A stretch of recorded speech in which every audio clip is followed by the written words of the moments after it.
자, 22대 총선을 통해 앞으로 국민을 대변하게 될 초선 의원, 지난주 이성건 당선자에 이어서 계속해서 만나보겠습니다. 오늘 중영도 지역에서 당선된 국민의힘 조승환 당선인 모셨습니다. 예, 어서 오십시오. 안녕하십니까. 예, 바쁘실 텐데 먼저 당선 축하드리고요. 비교적 이제 여유 있게 박영희 후보를 따돌리고 처음 치른 총선이지 않습니까? 예. 소감부터 좀 듣고 싶네요. 먼저 축하해 주셔서 감사드립니다. 돌이켜보면 시간이 어떻게 지나갔는지 모르겠습니다. 예. 그냥 하루하루 그냥 열심히 충실하게 보낸다, 선거운동 한다라는 생각으로 그렇게 보내다 보니 좋은 결과가 있었던 것 같습니다.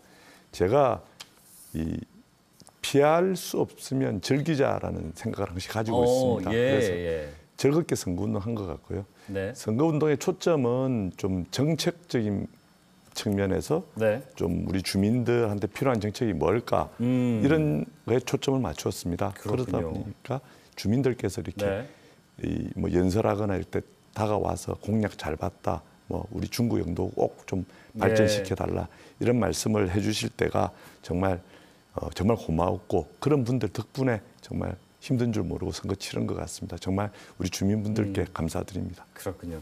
잠은 좀 주무셨습니까?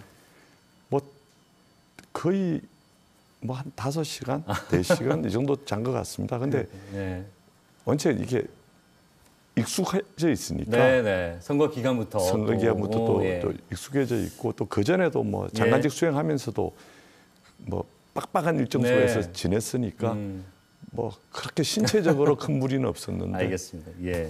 아니 저 이번에 국민의힘이 부산은 압승했지만 또 전국은 뼈아픈 패배. 자, 또 현 정부 장관 출신으로서 더욱 그 책임감이 무거우실 듯합니다. 어떠신지요? 국민의 뜻은 항상 옳다고 생각하고 우리가 겸허하게 그 국민이 주신 따가운 질책에 대해서는 겸허하게 받아들여야 된다라고 생각을 합니다. 그리고 정말 앞으로 열심히 잘해서 국민 여러분들의 신뢰를 다시 회복할 수 있도록 노력해야 되겠다 이런 생각을 가지고 있고요.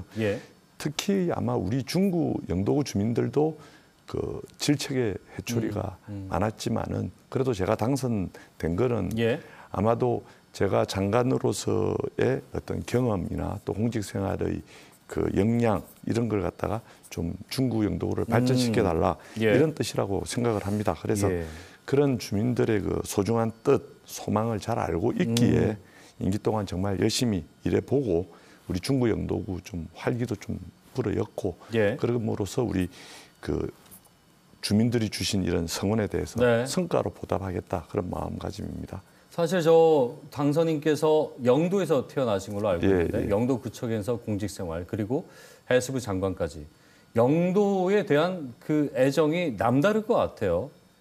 그런 것들이 앞으로 의정 활동할 때 많은 영향을 주지 않을까 싶거든요. 어떠십니까?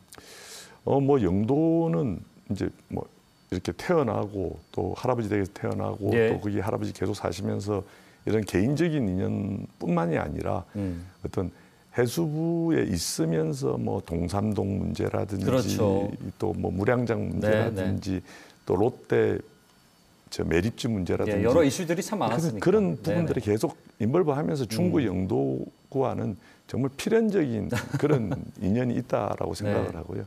또 뭐 또 중구 같은 경우에는 또 부친의 생활 터전이기도 했고 또 우리 뭐 중고등학교 시절에는 어떻게 보면 교복 단추 하나 풀고 왔다 갔다 친구들끼리 어울려 다니던 그런 지역이기 때문에 정말 뭐 각별한 애정이 있는 지역이다라고 생각을 하고 또 이 뭐 부산시청이 있고 경찰청이 있던 어떤 그 중구가 이렇게 저도 뭐 부산에서 한 5년 근무를 했으니까 왔다 갔다 하면서 이렇게 자꾸 이렇게 죽어가는 쇠락해가는 이런 모습을 보면서 야, 이 정말 원도심 부분에 관해서는 정책적인 어떤 지원을 통해서 이 원도심을 살려주는 것이 어떤 지방의 어떤 경제를 활성화시키고 하는 그런 게 필요하겠다 이런 마음을 계속 가지고 있었습니다. 그래서 이런 어떤 뭐 열정이나 고민 이런 것들이 결국은 중구 영도구로 이끌었고 또 이제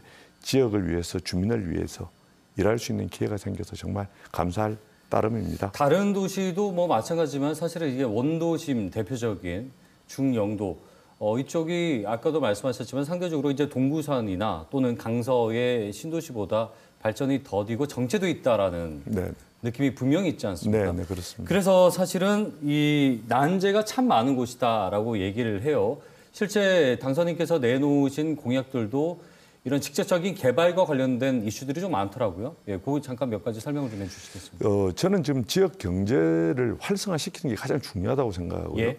그 포인트 자체는 결국 양질의 일자리를 좀 만들어야 되겠다. 예. 이제 그리고 그러면 양질의 일자리를 통해서 사람들이 들어오도록 하려고 그러면은 결국은 주거나 교통 인프라나 이런 것들이 좀 제대로 갖춰지는 것이 가장 급선무라고 판단을 했습니다. 예. 그래서 이 원도심에 대해서는 저는 조금 특별한 어떤 공공적인 관심이 좀 필요하다.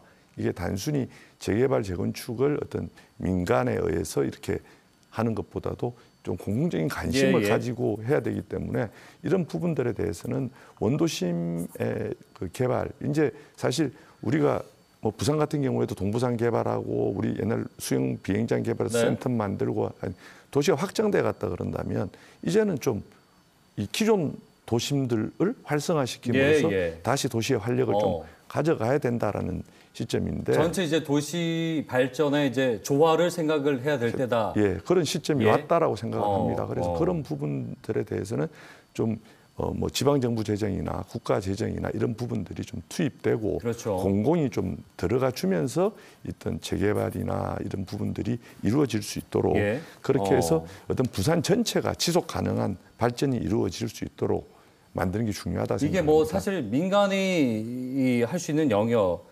어쩌면 이제 지역적일 수도 있기 때문에 이 관 차원에서 공공 차원에서 전체를 좀 끌어갈 수 있는 큰 힘이 필요하다는 거잖아요. 그렇습니다. 그것이 이제 중영도를 살릴 수 있는 본질적인 좀 변화책이 될 테고. 예. 지금 영도구가요.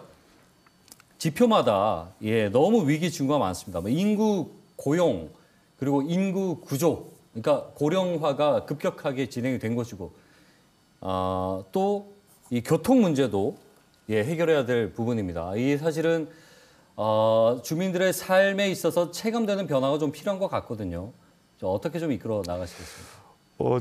정말 이렇게 주민들을 이렇게 만나 보면 정말 영도, 중구 정말 변화가 없다. 이게 뭐 발전이 없다. 뭐 몇십 년 전하고 그대로.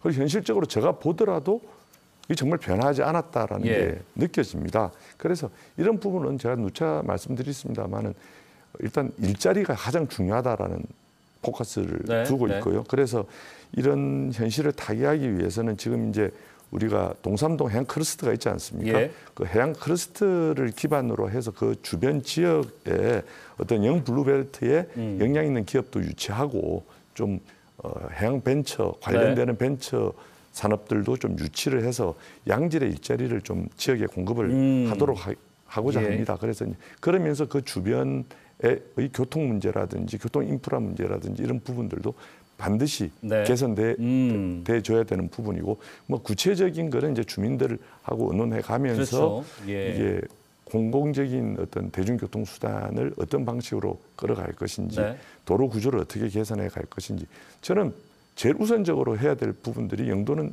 2차선 도로가 많습니다.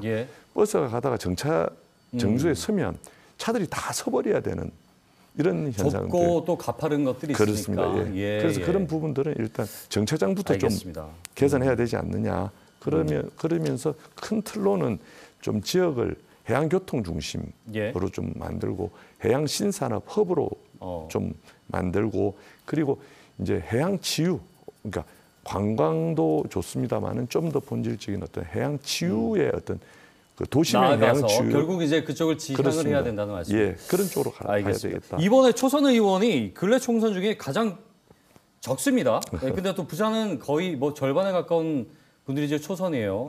여러 의원들이 있지 않습니까?